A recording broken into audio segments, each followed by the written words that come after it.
في الجزائر الجديدة نتمناو حرية الصحافة تكون حرية للتعبير ماشي للسب والشتم.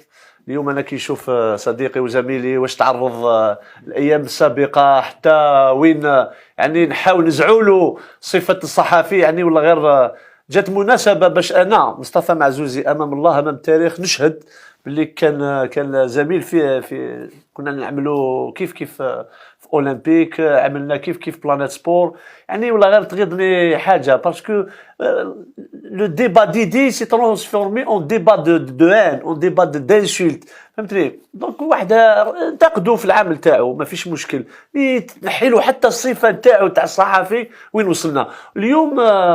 بيسك رانا نتكلموا على حريه الصحافه، من هب ودب اصبح صحفي. صح، انا اليوم نزيد ناكدها لك، تكلمت على الحرب القذره اللي تعرض لها الناخب الوطني جمال بلماضي.